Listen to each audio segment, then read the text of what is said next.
La ira de Dios tú aplacaste con tu sacrificio de amor.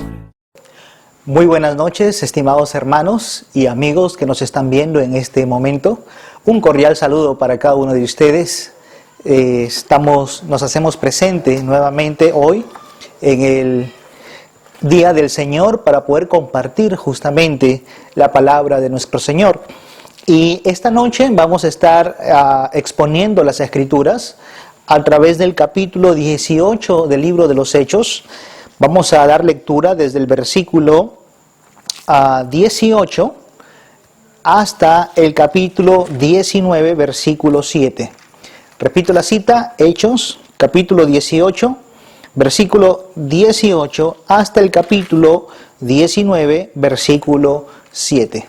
Voy a dar a continuación lectura a la palabra del Señor. Dice así la palabra de Dios: Mas Pablo, habiéndose detenido aún muchos días allí, después se despidió de los hermanos y navegó a Siria, y con él Priscila y Aquila, habiéndose rapado la cabeza en Cencrea, porque tenía hecho voto. Y llegó a Éfeso, y los dejó allí, y entrando en la sinagoga discutía con los judíos, los cuales le rogaban que se quedase con ellos por más tiempo, mas no accedió, sino que se despidió de ellos, diciendo: Es necesario que en todo caso yo guarde en Jerusalén la fiesta que viene, pero otra vez volveré a vosotros, si Dios quiere, y zarpó de Éfeso. Habiendo arribado a Cesarea, subió para saludar a la iglesia, y luego descendió a Antioquía, y después de estar allí algún tiempo, salió, recorriendo por orden la región de Galacia y de Frigia, confirmando a todos los discípulos. Llegó entonces a Éfeso un judío llamado Apolos, natural de Alejandría, varón elocuente, poderoso en las Escrituras. Este había sido instruido en el camino del Señor, y siendo de espíritu fervoroso, hablaba y enseñaba diligentemente lo concerniente al Señor, aunque solamente conocía el bautismo de Juan. Y comenzó a hablar con denuedo en la sinagoga, pero cuando le oyeron Priscila y Aquila, le tomaron aparte y le expusieron más exactamente el camino de Dios. Y queriendo él pasar a Acaya, los hermanos le animaron y escribieron a los discípulos que le recibiesen. Y llegado él allá, fue de gran provecho a los que por la gracia habían creído, porque con gran vehemencia refutaba públicamente a los judíos, demostrando por las Escrituras que Jesús era el Cristo. Aconteció que entre tanto que Apolos estaba en Corinto, Pablo, después de recorrer las regiones superiores, vino a Éfeso, y hallando a ciertos discípulos, les dijo: ¿Recibisteis el Espíritu Santo cuando creísteis? Y ellos le dijeron: Ni siquiera hemos oído si hay Espíritu Santo. Entonces dijo: ¿En qué, pues, fuisteis bautizados? Ellos dijeron: En el bautismo de Juan. Dijo Pablo: Juan bautizó con bautismo de arrepentimiento, diciendo al pueblo que creyesen en aquel que vendría después de él, esto es, en Jesús el Cristo. Cuando oyeron esto, fueron bautizados en el nombre del Señor Jesús, y habiéndoles impuesto Pablo las manos, vino sobre ellos el Espíritu Santo, y hablaban en lenguas y profetizaban. Eran por todos unos 12 hombres. Nosotros aquí tenemos la narración de Lucas cuando escribe el libro de los Hechos, y él nos presenta 3 episodios un tanto diferentes aquí, y es acerca de estos 3 episodios que la noche de hoy voy a estar exponiendo, amados hermanos. Antes de orar, me gustaría introducirles un poco al bosquejo que vamos a tener en mente durante todo este tiempo de exposición bíblica. Para comenzar, el tema para esta noche es hacia el conocimiento de Cristo. Hacia el conocimiento de Cristo. En primer lugar, vamos a ver el conocimiento de Cristo en nuevas tierras, en un nuevo lugar. En segundo lugar, vamos a ver el conocimiento de Cristo para un nuevo predicador, que es Apolos. Y en tercer lugar, vamos a ver el conocimiento de Cristo para nuevos discípulos, que son los discípulos de Juan. Bajo estos tres encabezados vamos a estar estudiando todo el texto que acabamos de leer esta noche. Y con eso en mente yo quiero que allí donde ustedes están podamos dirigirnos en oración. Oremos.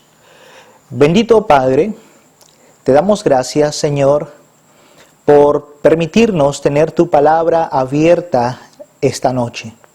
Comprendemos que ella es toda suficiente para la salvación de los hombres.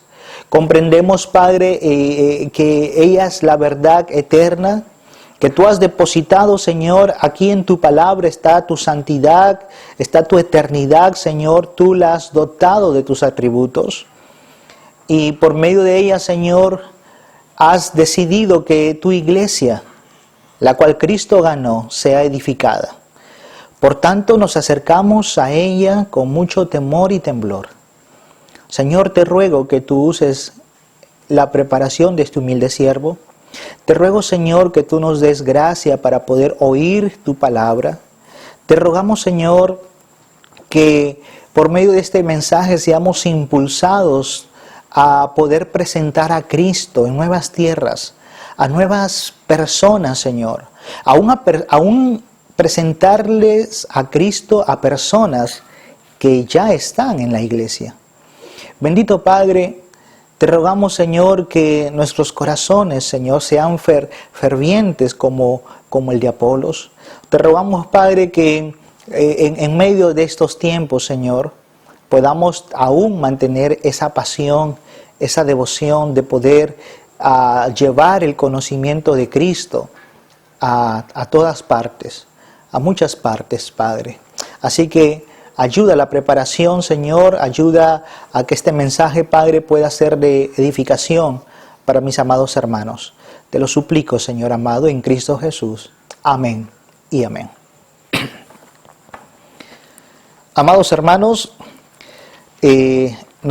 como ustedes recordarán, el apóstol Pablo ya está a punto de terminar su segundo viaje misionero. El apóstol Pablo está en la parte de Corinto, es allí donde nosotros le habíamos dejado.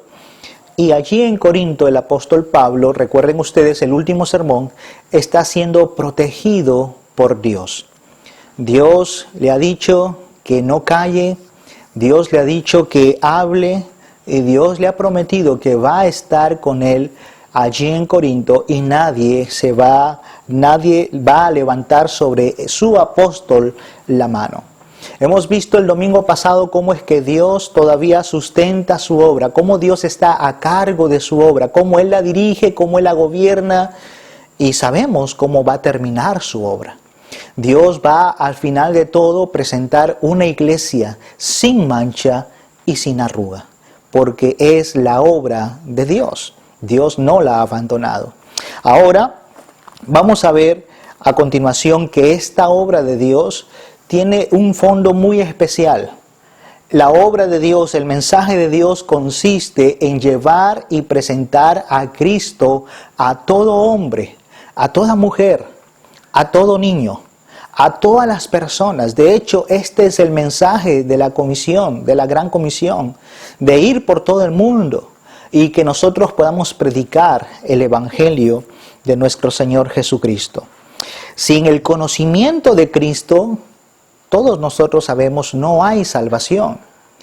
Entiendo que en este momento es posible que hayan personas que nos estén observando allí ahí a través de las pantallas y puedan quizás tener ciertas creencias de índole religioso, quizás creencias de índole moral, quizás creencias de cierta bondad, y posiblemente estemos pensando que esto es suficiente para el bien de nuestra alma, para el bien de este mundo, para el bien de lo que será mi vida después de esta vida.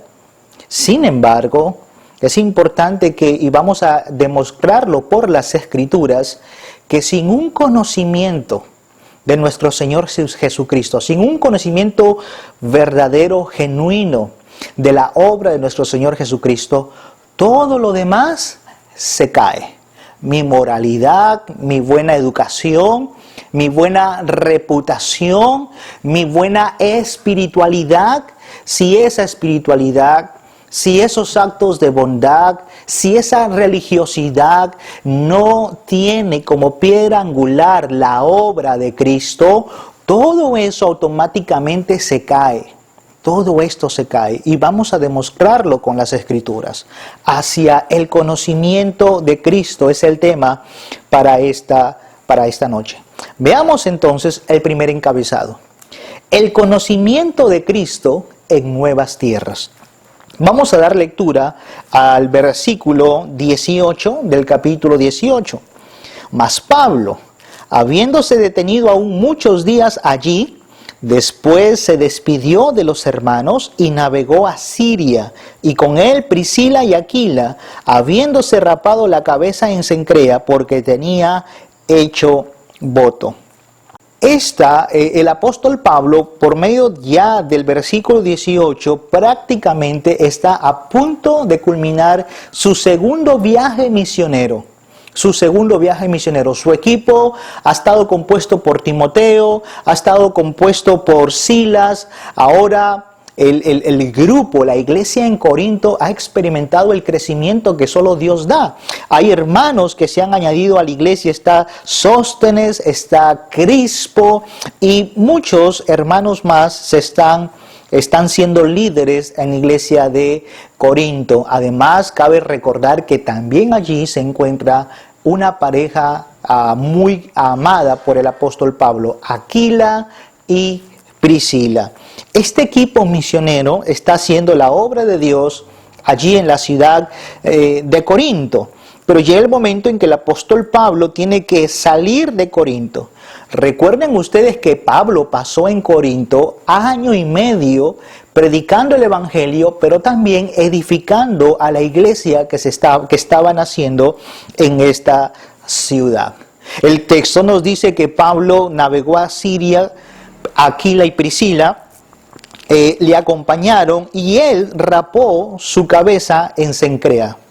Habiéndose rapado la cabeza en Cencrea, porque tenía hecho voto. ¿Qué significa esto, amados hermanos? Bueno, es posible que en razón de que Dios le protegió todo este año y medio en Corinto, el apóstol Pablo haya hecho un voto, haya hecho un voto de agradecimiento por el cuidado que Dios había tenido de él en Corinto, y Dios había cumplido, por supuesto, su palabra. Los judíos podían hacer esto era lo que se llamaba el voto nazareo. Esto estaba estipulado en la ley de Moisés y hay bastante que estudiar acerca de este voto nazareo. Es muy amplio y está en el capítulo 6 del libro de Números, y ahí se dice básicamente en qué consistía este voto. Aproximadamente a veces duraba un mes, a veces duraba toda la vida, y en este voto Pablo, como judío, lo quiso practicar, creo yo, en virtud de lo que Dios había hecho con él en Corinto. ¿Y qué había hecho Dios con él? Había cuidado de él mientras él estaba predicando la palabra. Ese cabello que el apóstol Pablo finalmente terminó quitando de su cabeza tenía que ser llevado y tenía que ser quemado como en holocausto. Era una práctica, era un ritual que los judíos hacían. Entonces Pablo tenía hecho voto y él tenía que cumplir el voto de agradecimiento que había hecho. En el versículo 19, nosotros encontramos al apóstol Pablo llegando a nuevas tierras. ¿Por qué no se quedó en Corinto?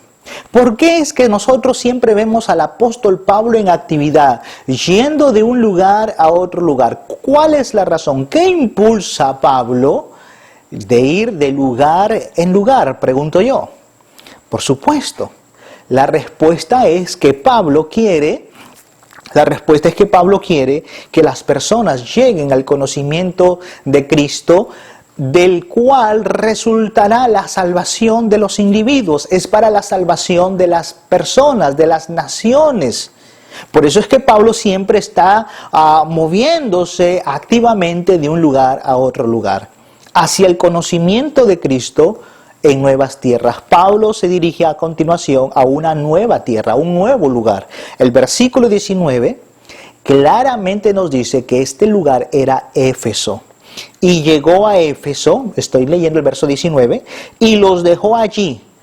Y entrando en la sinagoga, discutía con los judíos, los cuales le rogaban que se quedase con ellos por más tiempo, mas no accedió.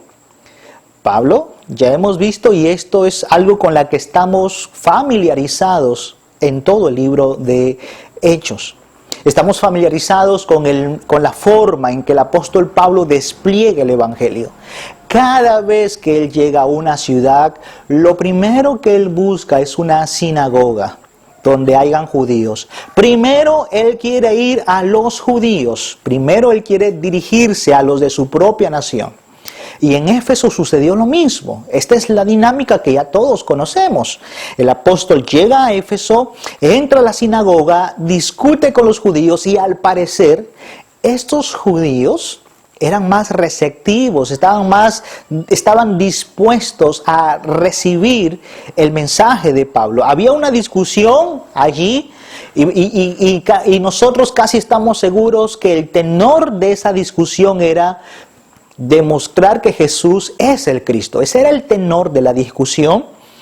Y estos judíos estaban interesados y ellos le rogaron a Pablo que se quedase más tiempo.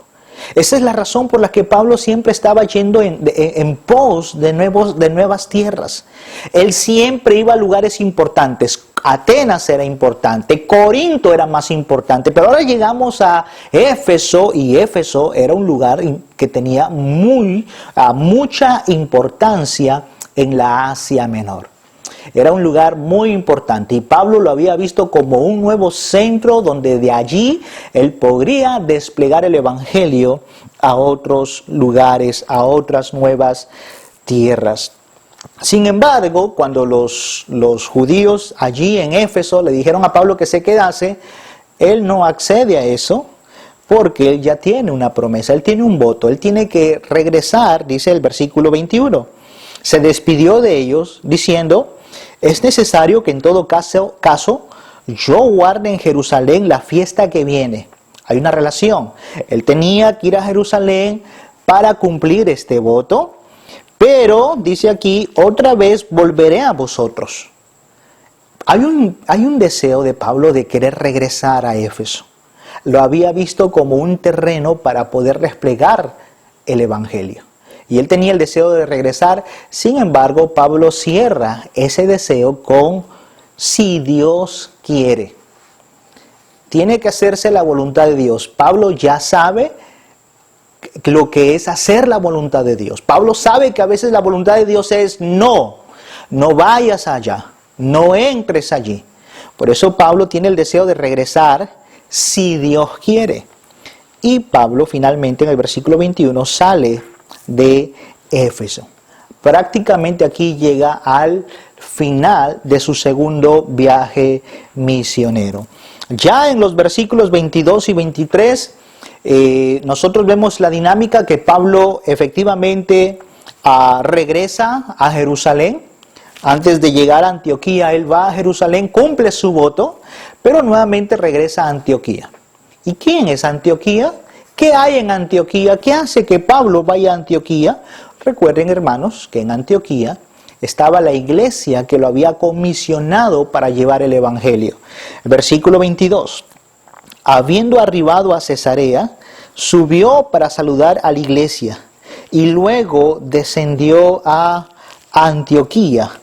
Y después de estar allí algún tiempo, salió recorriendo por orden la región de Galacia y de Frigia, confirmando a todos los discípulos. El apóstol Pablo es un claro ejemplo de cómo debieran a realizarse las misiones. Las misiones no deben ser aisladas de la iglesia que envía para que la palabra sea predicada. Pablo es un claro ejemplo de eso. Pablo regresa. Él quiere que las personas, Él quiere que más lugares conozcan de Cristo, pero no escatima la iglesia que lo ha enviado. No echa en menos la iglesia que lo ha comisionado para esa labor. Por tanto, Él regresa a esta iglesia a saludar. Él pasa un tiempo, dice, después de estar allí algún tiempo. Es posible que ese haya sido un periodo de tiempo largo, posiblemente 2 años allí. Es posible que Pablo se haya establecido en este lugar un periodo largo de tiempo en Antioquía. Luego de eso, nuevamente sale para recorrer y de esa manera comenzar su tercer viaje misionero. Hasta aquí es posible que alguien pueda pensar y decirle, alguien pudiera aconsejarle a Pablo y decirle, mira, ya hiciste mucho. Ya tuviste una primera gira, ya tuviste una segunda gira misionera. Yo creo que ahora ya tú tienes que descansar. Pero no. El apóstol Pablo sabe cuál ha sido el llamado, sabe quién le ha hecho ese llamado, sabe la naturaleza de ese llamado. Él tiene una carga por la predicación del Evangelio, de manera que él alista maletas para pronto dar inicio a su tercer viaje. Él quiere presentar a Cristo a mayor número, dice en una de sus cartas. ¿Qué impulsa Pablo esto? Que las personas tengan el conocimiento de Cristo para la salvación de sus almas. Luego de haber visto este primer punto, el conocimiento de Cristo en nuevas tierras, vamos ahora a pasar a nuestro segundo punto.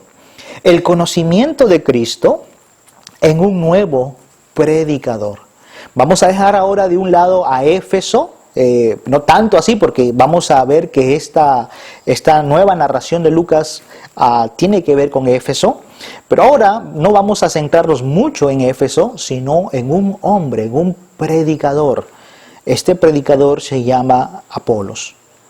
Apolos, un gran predicador, un predicador elocuente. Quiero que veamos 4 cosas de Apolos aquí en los siguientes versículos. Vamos a ver su reputación, número 1, en el versículo 24. En el versículo 25 vamos a ver la instrucción que tenía. En el verso 26 vamos a ver su orientación. Y en el versículo 27 vamos a ver su ministerio. Así que vamos a verlo en ese orden de ideas. ¿Quién era Apolos? Veamos su reputación. Llegó entonces a Éfeso un judío llamado Apolos, natural de Alejandría, Egipto. Ya en Alejandría, en Egipto, vivían demasiados judíos. Era una cultura también bastante desarrollada, había mucha educación y Apolos venía en ese contexto de Alejandría, Egipto. Dice el versículo 24 que Apolos era un varón elocuente, de fácil palabra, poderoso en las Escrituras,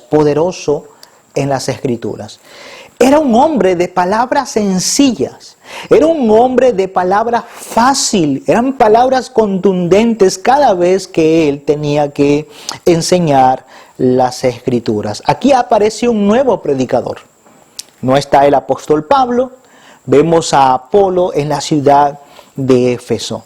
Las Escrituras aquí dicen en el versículo 24 que era elocuente y era poderoso en las Escrituras. Esta era la reputación de este judío. Poderoso en las Escrituras significa que conocía perfectamente las Escrituras del Antiguo Testamento, pero no solo conocía bien las Escrituras del Antiguo Testamento, sino que aplicaba bien las Escrituras en relación al Mesías que estaba prometido. No solamente eso, sino que Apolos había conocido al apóstol Juan, sabía del ministerio de Juan el Bautista, no el apóstol, de Juan el Bautista, y él sabía el cumplimiento de este Mesías. Apolos tenía este conocimiento, y este conocimiento lo hacía debatir muchas veces con los judíos, podía convencer a algunos y se enredaba en largas discusiones, donde posiblemente casi siempre ganaba por su gran elocuencia. En el versículo 25 veamos su instrucción. Este Apolos había sido instruido en el camino del Señor, y siendo de espíritu fervoroso hablaba y enseñaba diligentemente lo concerniente al Señor, aunque solamente conocía el bautismo de Juan. El versículo 25 nos dice que este nuevo predicador llamado Apolos había sido instruido en el camino del Señor. ¿Qué significa ser instruido en el camino del Señor? Significa ser instruido en todas las ordenanzas que Dios había dado en el Antiguo Testamento, todas las disposiciones de la ley que Dios había establecido en el Antiguo Pacto, en el Antiguo Testamento. Apolos había sido instruido en este camino del Señor. Él tenía un conocimiento, él tenía una preparación profunda del Antiguo Testamento. También dice el versículo 25 que era de un espíritu fervoroso, apasionado. Era un hombre de fuego, era un hombre preparado para la acción. Era bastante dinámico, bastante fervoroso, pronto para poder enseñar las Escrituras. Hablaba y enseñaba diligentemente lo concerniente al Señor, claro, porque había sido preparado en el camino del Señor. Apolos constantemente hablaba de esto porque estaba lleno de las Escrituras, conocía las Escrituras del Antiguo Testamento, y eso emanaba naturalmente de su corazón, El versículo 25 dice que él hacía todo esto, aunque solamente conocía el bautismo de Juan. Conocía el bautismo de Juan. Recuerden que el bautismo de Juan era el bautismo del arrepentimiento.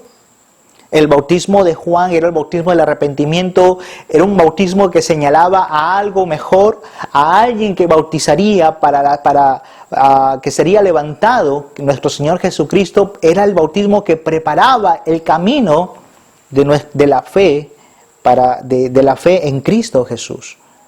Era una preparación para la venida del Mesías, y esto era lo que Apolos únicamente conocía, el bautismo de Juan. En un momento llegaron a la sinagoga de Éfeso.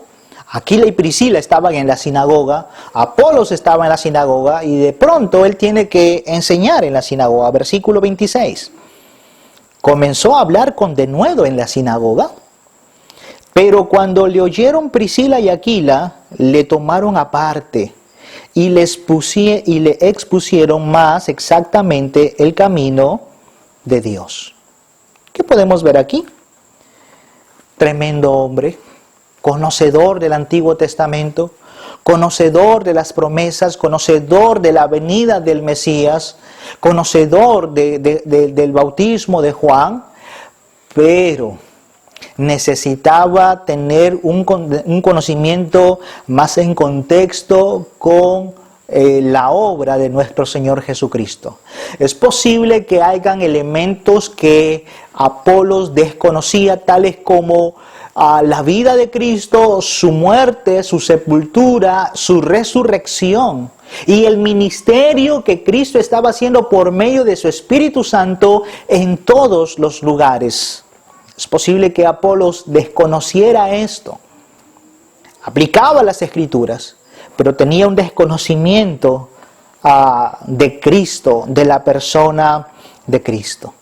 Esa es la razón de por qué este sermón se llama Hacia el conocimiento de Cristo, porque uno pudiera tener todo eso y no conocer a Cristo. Hablar de Cristo, hablar de que un Mesías cumpliría todo, y desconocer que ese Mesías ya ha venido y ya ha cumplido estas profecías.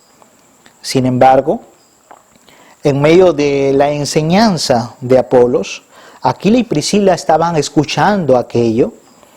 Cuando terminó, le tomaron aparte. ¿Qué ética, qué educación para poder discipular, para poder entrenar a un hombre? Para poderle hacer ver posiblemente ciertos errores, para poderlo corregir. Lo llamaron aparte, dice el texto en el versículo 26, le tomaron aparte, posiblemente le llevaron a su casa.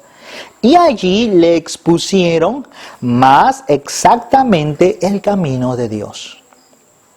Tú tienes todo este conocimiento, pero mira, ya se cumplió, ya está un Cristo. Ya el Mesías ya llegó. ¿Quién es este Mesías? Jesús. Jesús de Nazaret es este Mesías.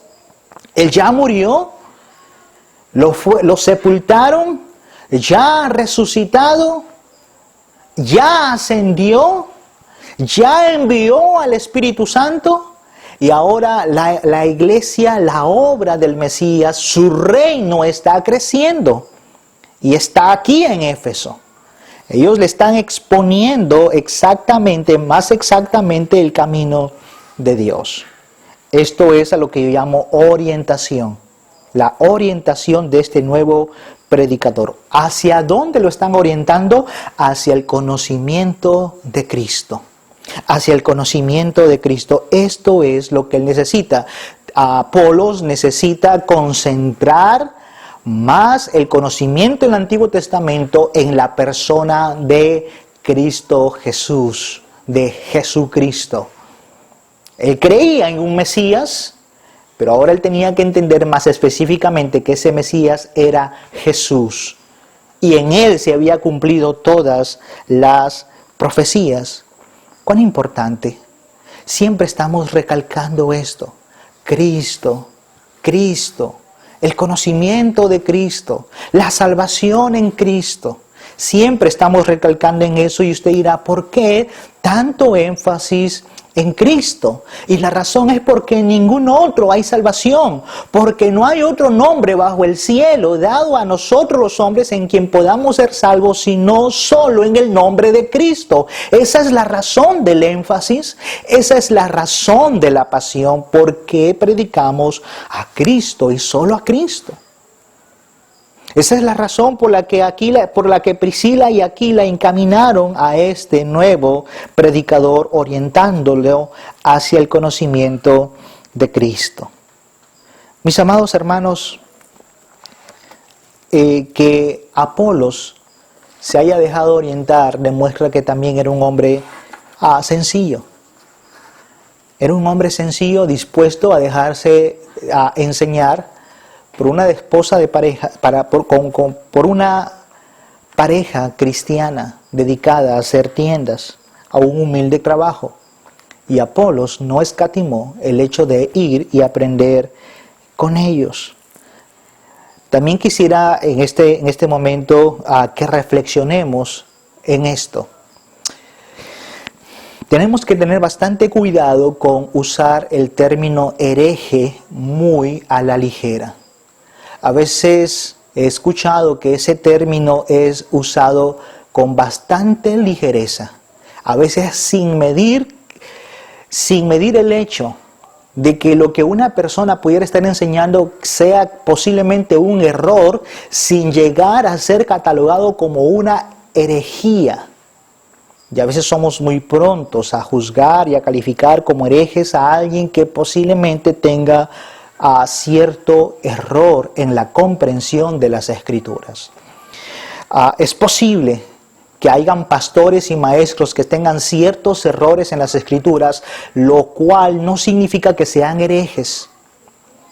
Sin embargo, hay otro grupo de mal llamados maestros de la Biblia, los cuales abiertamente uno los puede denunciar y catalogar como falsos maestros, falsos pastores, falsos mal llamados apóstoles o profetas. Y se les puede decir eso con todas las letras, herejes, porque su enseñanza ha sido comprobada que es rotundamente antibíblica. Sin embargo, vuelvo y repito, pastores pudiéramos tener ciertos errores que no podemos llegar a utilizar ligeramente el término hereje. Y tenemos que tener bastante cuidado, tenemos que pedirle al Señor que nos ayude mucho en esto. Cuando nosotros, en segundo lugar, cuando nosotros podamos ver algún error en alguna persona, hagamos el ministerio de Aquila y Priscila. ¿Y cuál es el ministerio que tuvieron Priscila y Aquila? ¿Cuál fue su ministerio? Tomar aparte a la persona que pudiera tener ciertos sesgos en su enseñanza. O quizás su enseñanza no sea completa, llamarla aparte.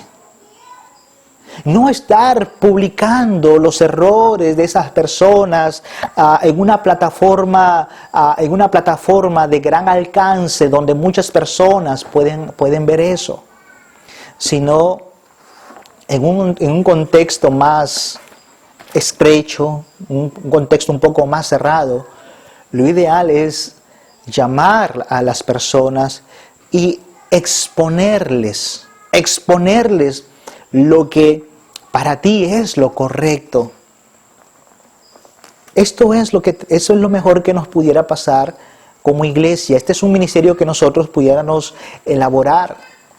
Llamar, tomarse una tacita de café y comenzar a discutir aquello que pudiera estar mal.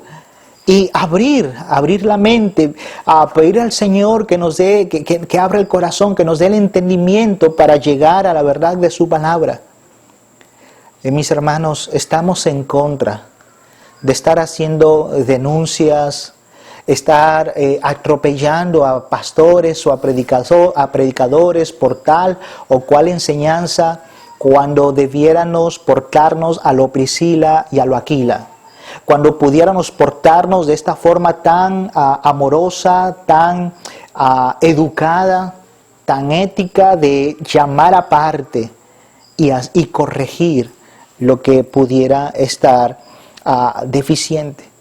Y cuando hagamos eso, busquemos la gloria de Cristo, busquemos encaminar a las personas no en un sistema, no en una denominación, sino llevar a estas personas a la palabra de Dios y centrarlos a Cristo, en Cristo. Este es el propósito de la corrección, llevarlos a Cristo, no a los hombres principalmente, sino a Cristo.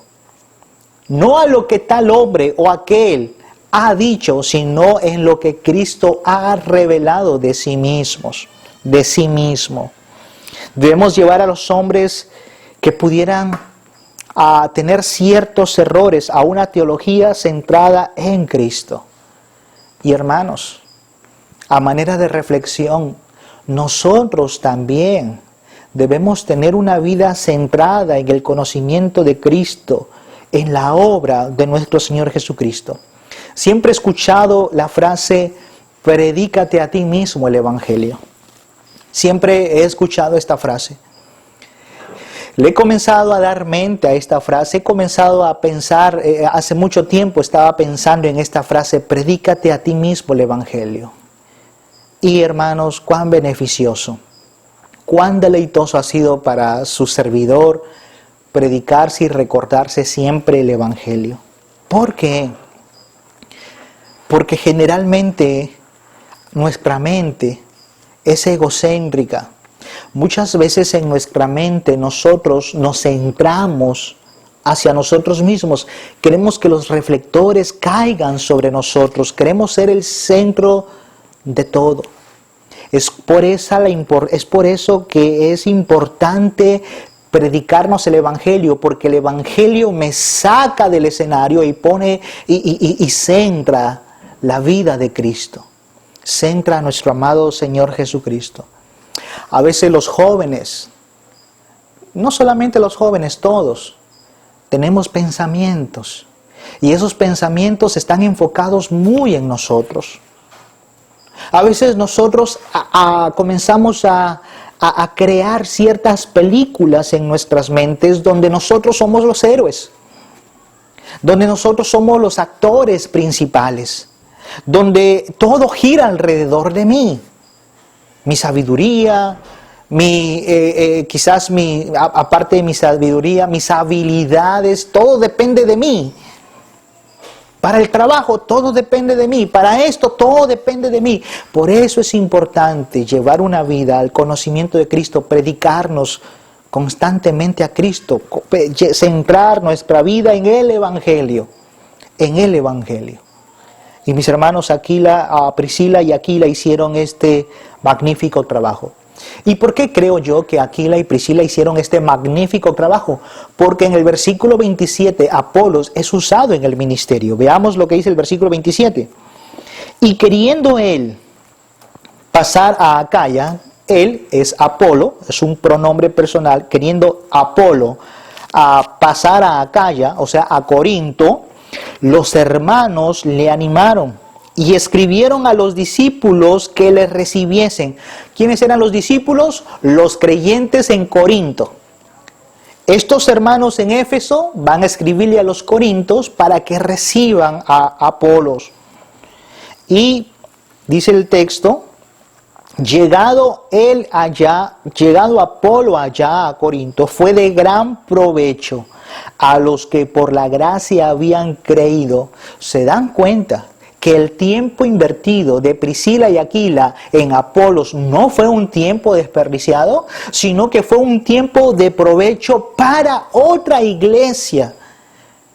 Qué hermoso es cuando nosotros estamos dispuestos a enseñar con amor y cuando los que reciben la enseñanza la aceptan porque saben que esto viene de Dios. Y se convierte en una bendición para otras iglesias. Y de esta manera, amados hermanos, Aquila y Priscila demostraron que su ministerio, de llamarlo aparte y exponerles la palabra, fue fructífero porque ahora él es usado en Acaya. Y va a ser una tremenda bendición para los hermanos de Corinto. Imagínense la elocuencia de Apolos, el poder de Apolos, el conocimiento de Apolos. Y ahora Apolos conociendo exactamente el ministerio de Cristo, teniendo un alto conocimiento de la persona de Cristo. ¡Cuán gran bendición fue este hombre para los corintios! Tanto amor tuvieron los corintios por Apolos, que en un momento lo llegaron a poner al mismo nivel de Pedro y el apóstol Pablo.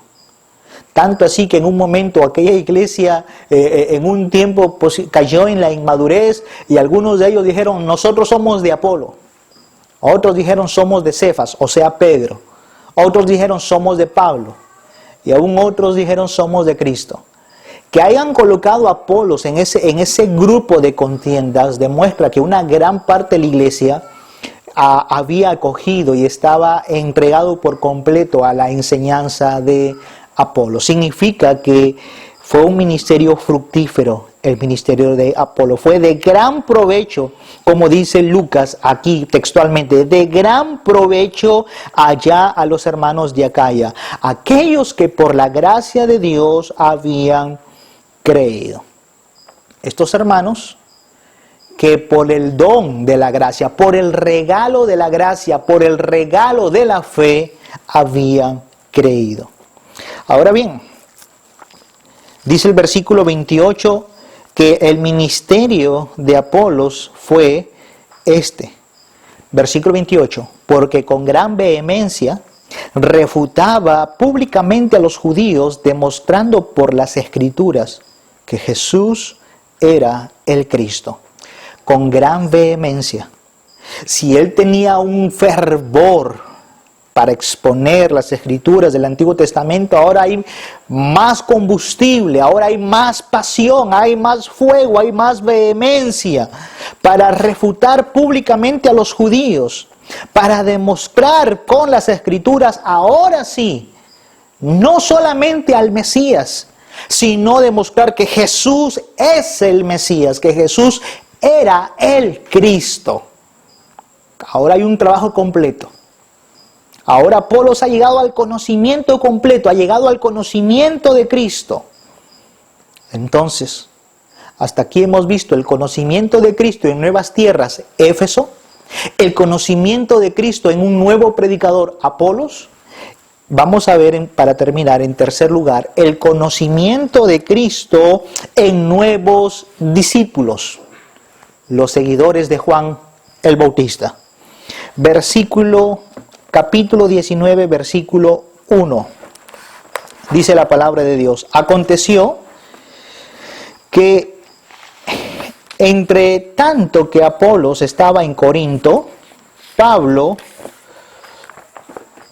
después de recorrer las regiones superiores, vino a Éfeso y hallando a ciertos discípulos les dijo: ¿recibisteis el Espíritu Santo cuando creísteis? Y ellos le dijeron: ni siquiera hemos oído si hay Espíritu Santo.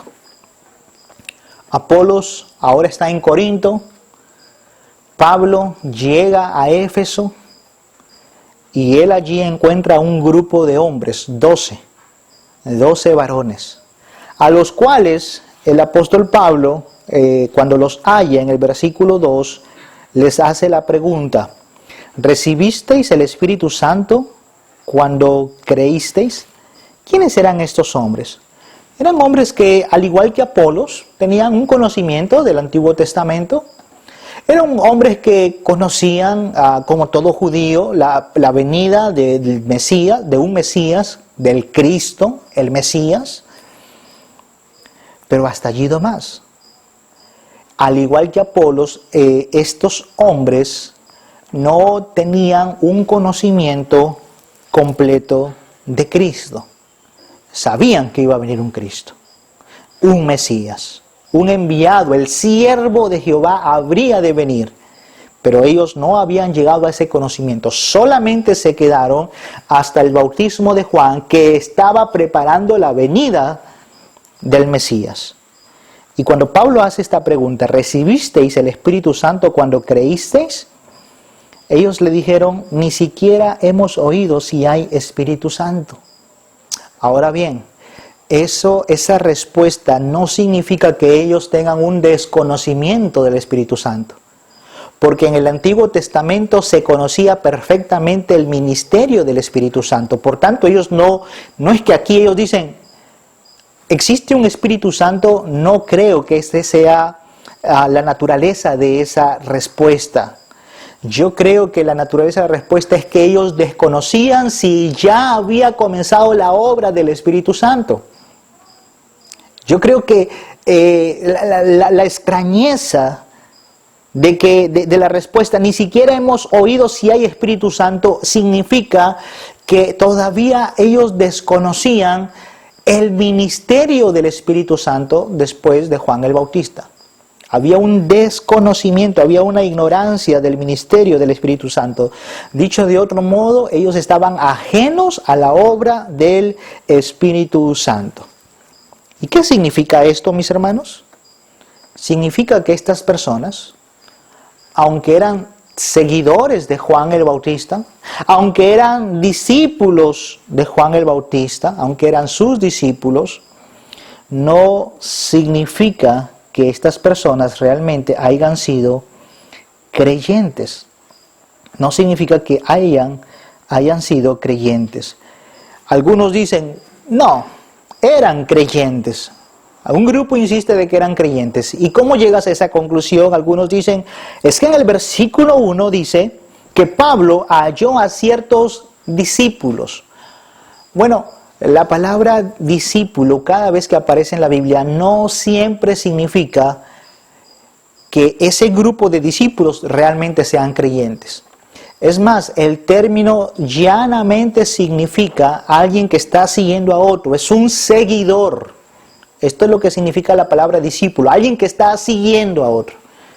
Y en este caso ellos seguían a Juan el Bautista, no a Cristo específicamente. ¿Cómo llego a la conclusión de que el término discípulo no necesariamente aplica a creyentes?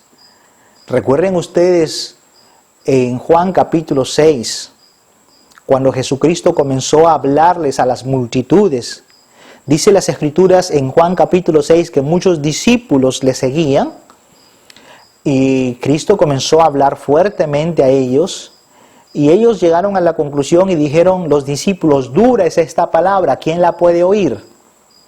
Llega al versículo 66, Juan capítulo 6, versículo 66, donde dice que en ese momento, después de haber escuchado y llegado a la conclusión que la palabra de Jesucristo era dura, ¿quién la puede oír? Decidieron ellos abandonar y regresaron. Le dieron la espalda a Cristo. Pero dice que fueron los discípulos. Estos discípulos se fueron, lo abandonaron. Esto significa que no eran creyentes. Simplemente eran discípulos porque lo estaban siguiendo, pero luego lo abandonaron. Que aquí aparezca que Pablo haya encontrado a ciertos discípulos, dice discípulos, no creyentes, personas que están siguiendo a otros. No eran creyentes porque no habían recibido al Espíritu Santo. Ahora, no significa que estos hombres pues eran hombres ignorantes de las Escrituras, repito, tenían un grado de conocimiento de las Escrituras, pero tenían a la vez un desconocimiento de la obra de Cristo y de su Espíritu Santo. Ellos necesitaban conocer la obra de Cristo. Repito, por eso que el tema de esta noche es hacia el conocimiento de Cristo, hacia el conocimiento de Cristo. A ellos les faltaba esto. Entonces Pablo pregunta en el versículo 3, ¿en qué pues fuisteis bautizados? Ellos dijeron, en el bautismo de Juan. Solamente conocían el bautismo de Juan. Y amados hermanos, el bautismo de Juan fue un bautismo de arrepentimiento. No fue el bautismo de Juan, fue un bautismo de arrepentimiento, no fue un bautismo de fe en Cristo. Solo de arrepentimiento. No se bautizaron, cuando Juan los bautizaba, no los bautizaba en el nombre de Cristo. Era un bautismo de arrepentidos. Arrepentidos.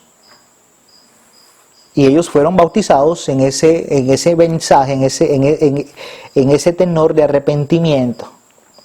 Dijo Pablo, Juan bautizó con bautismo de arrepentimiento, diciendo al pueblo que creyesen en aquel que vendría después de él.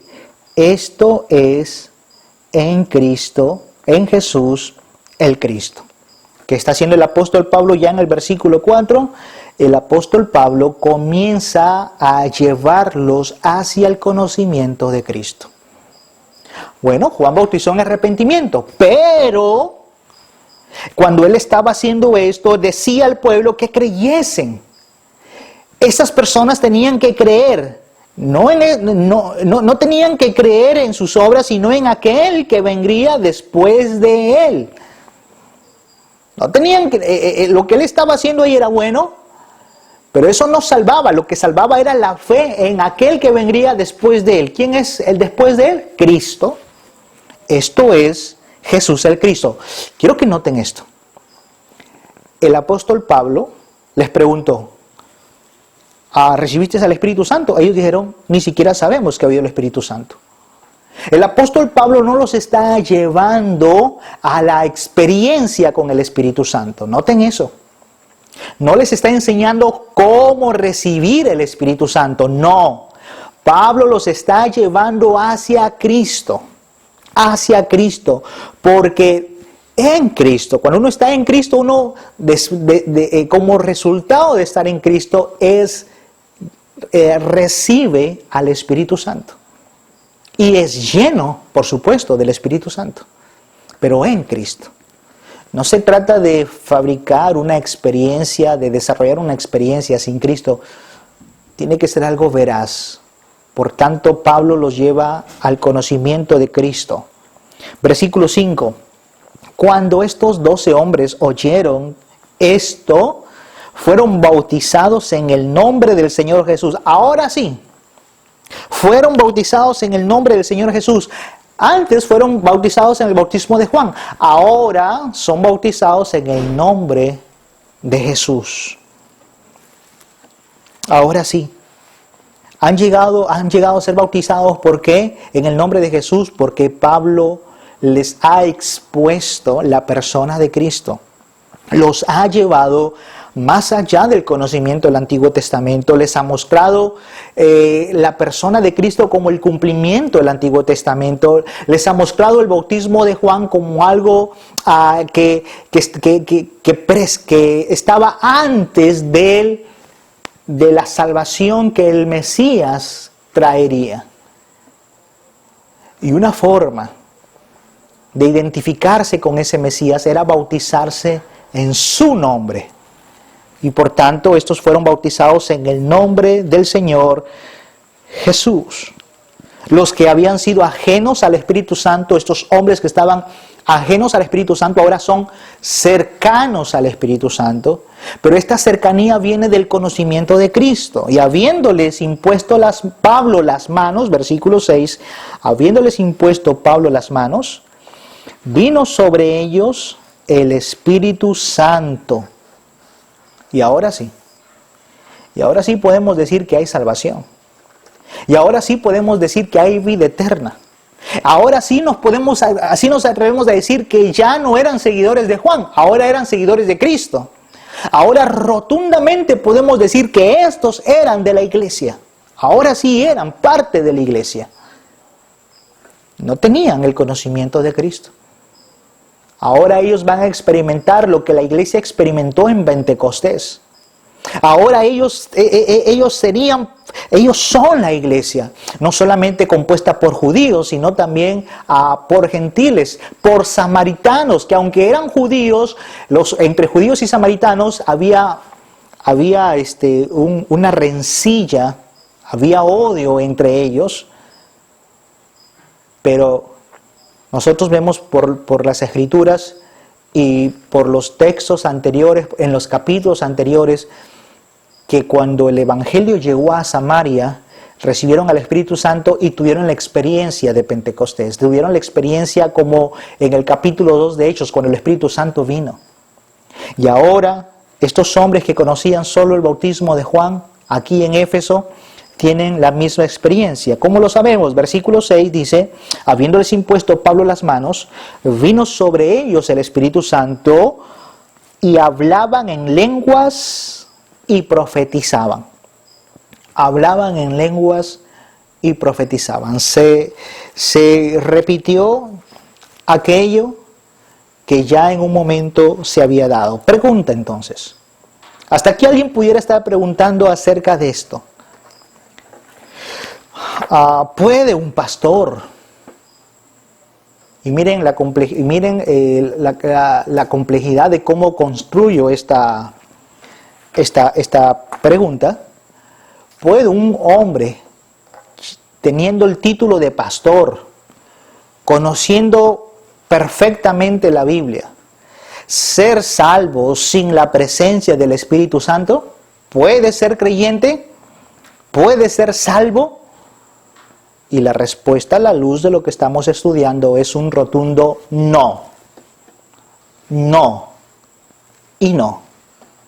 Puede llamarse pastor, puede conocer el ministerio de Cristo, puede conocer las Escrituras, puede conocer la teología y puede tener un apellido más largo, quizás doctor, licenciado, no sé. Pero si no tiene al Espíritu Santo, si no tiene el sello del Espíritu Santo, puedo decir rotundamente que esa persona no es cristiano. Por más título que pueda ostentar, no puede ser cristiano. Pero es pastor, no tiene al Espíritu Santo. Pero sabe de la Biblia, ya sabemos que Satanás conoce la Biblia. Uno pudiera saber muchos versículos de la Biblia de memoria. Yo te digo, eso es bueno.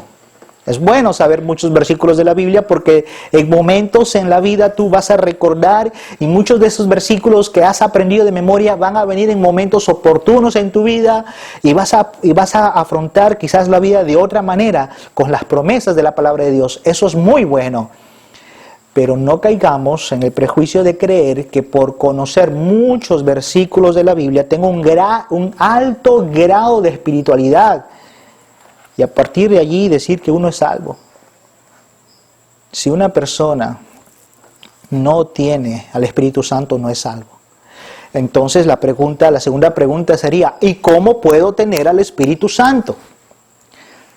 No necesitas una experiencia como la que acabamos de ver en este momento. No necesitas la experiencia de hablar en lenguas y profetizar. Pero pastor, aquí dice que ellos, el Espíritu vino a ellos y hablaban en lenguas. Sí, estas eran lenguas originales.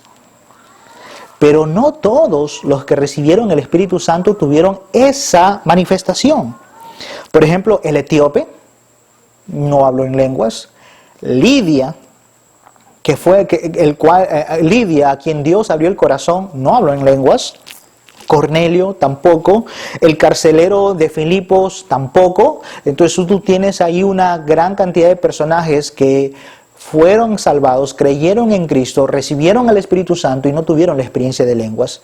Y no podemos echar en menos a estas personas. Son salvos, pertenecen al reino, lo mismo que aquellos que sí hablaron lenguas. Entonces, ¿cómo puedo yo tener el Espíritu Santo? Cuidado con comenzar a crear ciertos ambientes donde se habla de experiencias del Espíritu Santo. ¿Sabes cómo una persona recibe el Espíritu Santo? Cuando una persona cree en la obra de Cristo. Cuando una persona conoce la vida de Cristo, conoce la obra que Cristo hizo en la cruz, su muerte, su resurrección, y que ahora Él reina.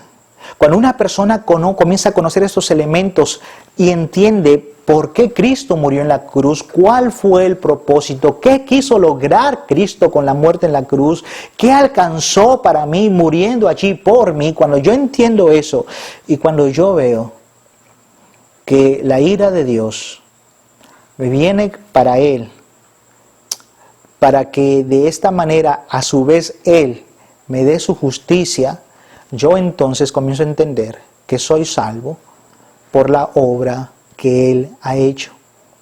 Y comienzo a entender que no tengo que hacer nada. Comienzo a entender que todo lo que tengo que hacer es confesar mis pecados al Señor para que Él los borre completamente.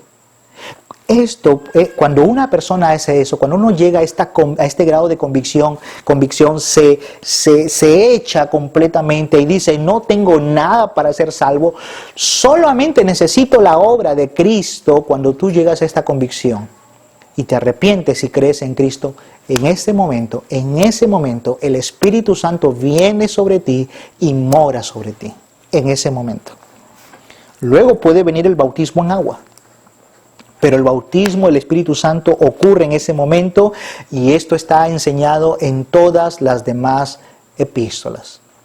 Además, tenemos que tener cuidado de comenzar a hacer dogmas por medio de estas narrativas que fueron únicas en la historia, pero que no se volvieron a repetir a lo largo de la historia de la iglesia. Ellos hablaban en lenguas y profetizaban. Fueron salvados en ese momento.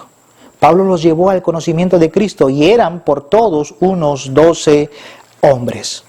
12 hombres. ¿Qué necesita? Voy a terminar entonces. ¿Qué necesita las naciones? ¿Qué necesita mi tierra? ¿Testimonios? Bueno, quizás, pero no en el grado que algunos, en la connotación que algunos le dan. Lo que la tierra, lo que las personas, lo que nuestros vecinos, lo que usted necesita es conocer a Cristo.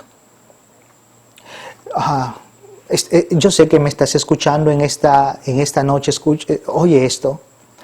Hay muchas personas que están saliendo por diferentes medios diciendo que soñaron aquello, o que tuvieron una visión, o que Dios les ha revelado esto o aquello. Quiero decirte que Dios se reveló a nosotros por medio de Cristo. Jesucristo ha mostrado a Dios el Padre. Él es la revelación del Padre. Por medio de Cristo nosotros podemos conocer al Padre. Cristo vino aquí para llevarnos al Padre, de manera que lo que necesitas en este momento es conocer la obra de Cristo, conocer a Él, arrepentirte y poner tu confianza en Él. ¿Qué necesitan los predicadores?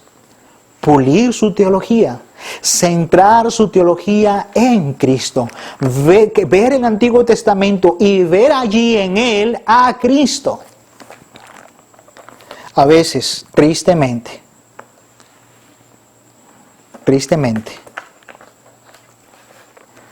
tomamos el Antiguo Testamento para contar únicamente historias. Únicamente historias, y uno dirá, pero ¿y qué de malo está con esto? Voy a completar la idea. Son historias donde usualmente se acostumbra poner como héroes a los personajes que allí se describen como vencedores, por ejemplo. A veces ponemos como héroe a David, a Sansón. A veces ponemos como héroes a Noé, o a Moisés, o a Abraham, o a Salomón, o a Gedeón, y etc. Y a veces tendemos a ver el Antiguo Testamento y comenzamos a centrarnos en estos hombres y verlos a ellos como personajes principales, aún a José y muchos más. Es necesario corregir nuestra manera de ver el Antiguo Testamento. No es David, es Cristo. Cada uno de estos hombres es una sombra pequeña de la persona de Cristo. Nos llevan de lo pequeño, podemos pasar y podemos deducir que esto es tan pequeño, es tan imperfecto y que necesitamos algo más grande y perfecto, y esto es Cristo. Debemos de evitar, amados hermanos, ver el Antiguo Testamento como únicamente historias para darnos valor, para vencer gigantes. A veces vemos la historia de David y Goliat. A veces vemos la historia de David y Goliat y pensamos que el gigante es el miedo, el gigante es la desobediencia, el gigante es la pornografía. A veces decimos que el gigante es tus temores. Y decimos que, y nos ponemos y tendemos la tendencia a poner a las personas en los zapatos de David y decir, tú eres el guerrero David. Tú puedes vencer al gigante. Tú puedes hacer esto. Tú puedes alcanzar tus sueños. Tú puedes vencer al gigante de la frustración. Tú puedes vencer a los gigantes que te impiden alcanzar tus metas. Y es así como usualmente muchos ven el Antiguo Testamento. Sin embargo, ese gigante ni es la desobediencia, ni es la pornografía, ni son obstáculos que impiden hacer tus sueños realidad. Ese gigante allí representa algo que no se podía vencer. Y lo que no se puede vencer es el pecado y la muerte. Eso no se puede vencer. Y para eso tiene que venir David. Nosotros no podíamos vencer pecado y muerte. Para esto apareció el Hijo de Dios. Para vencer al pecado y a la muerte y exhibirlos públicamente, triunfando sobre ellos en la cruz del Calvario. Para eso apareció el Hijo de Dios. De manera que David es la representación de Cristo. Y entonces nos preguntamos, si David representa a Cristo, entonces, ¿y nosotros dónde estamos en la historia, pastor? ¿Dónde estoy yo en esa historia? Y la respuesta es, tú y yo estamos representados en el pueblo de Israel. Somos como la nación de Israel, cuyas rodillas están temblando con temor, con pavor, con miedo, porque no podemos hacer. Cuando el gigante vence, cuando David vence a Goliat, la victoria de David es la victoria del pueblo. Cuando Cristo Jesús venció a la muerte y al pecado, la victoria de Cristo es la victoria de su pueblo. Tenemos que dejar de ver y tenemos que pulir nuestras enseñanzas. Y a veces tenemos que dejarnos humildemente enseñar, dejarnos enseñar humildemente como Apolos. Y tenemos, amados hermanos, finalmente entender de que es posible que hayan personas en la iglesia con un conocimiento de las Escrituras. Personas en la iglesia que canten muy bonito, que hagan muchos ministerios, personas muy atentas y muchas cosas más, pero que viven sin el poder del Espíritu Santo. Y son personas que al no tener el poder del Espíritu Santo, bienvenidos sean técnicas para ayudar a sostener la iglesia y su crecimiento. Tenemos que copiar las técnicas del mundo, las técnicas que muchas veces se encuentran en psicología o técnicas de marketing para ayudar a que la iglesia no se vaya. ¿Por qué? Porque desconozco de la obra del Espíritu Santo. Así que, cada vez que vayas a una iglesia, tú pudieras preguntar eso. ¿Cómo está tu vida en el Espíritu Santo?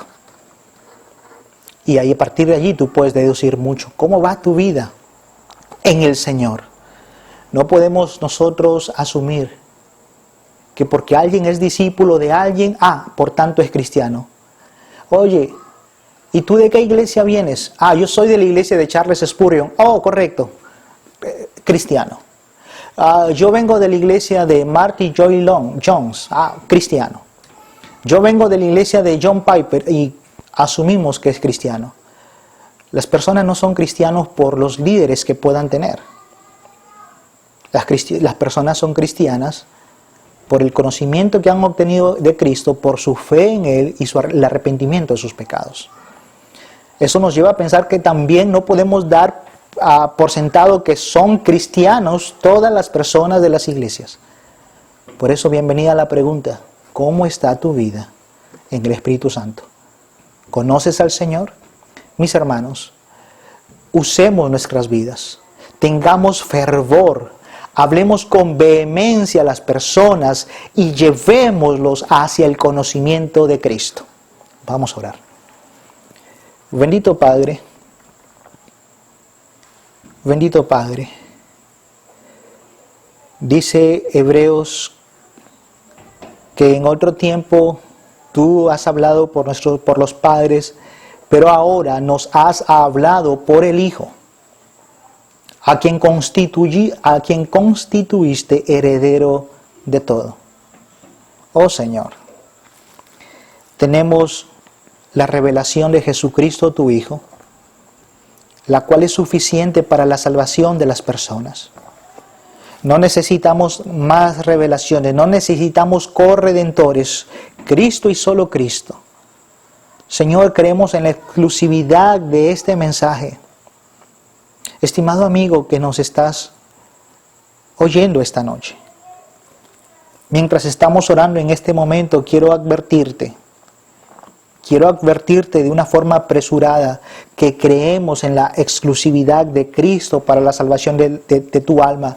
¿Qué significa? Que debes de confiar en Él y arrepentirte de tus pecados. Y arrepentirte de tus pecados implica que tienes que abandonar tu vida de pecado, odiar tu pecado y amar a Cristo y seguirlo. Oh bendito Señor, oh bendito Padre. Hay una frase que me sorprende aquí en tu palabra, aquella frase que dice: aquellos que por la gracia han creído, Señor.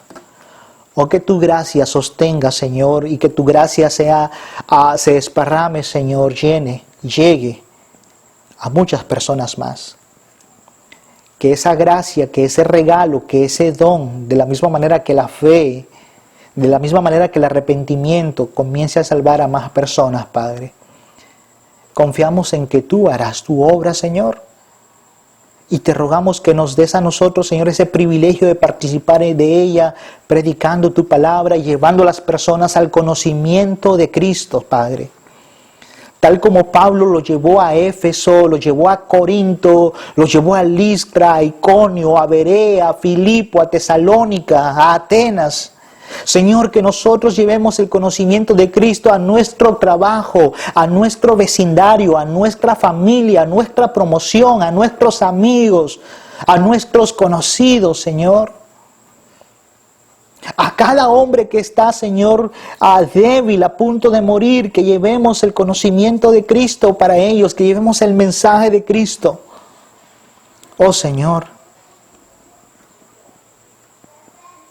que luchemos, Señor, y que tengamos pasión para ver a Cristo y solo Cristo cada vez que tu palabra sea predicada. Oh Padre, te rogamos profundamente por nuestra iglesia, para que abrace, Señor, este mensaje, para que ese Padre Santo abrace la preciosa vida de Cristo, para que podamos verle, Señor, como piedra preciosa, no como roca que hace caer, sino como una piedra preciosa, Padre Santo. Te rogamos, Señor, de que muchas iglesias, muchos hermanos, amado Padre, puedan, cada vez que leamos las Escrituras, ver la persona de Cristo allí. Te ruego para ellos, te ruego eso para mi vida aún, Señor. Aún que pueda verlo yo allí cada vez que te busquen, que lo busquen tu palabra. Te lo ruego, Padre, en su nombre. Amén y amén.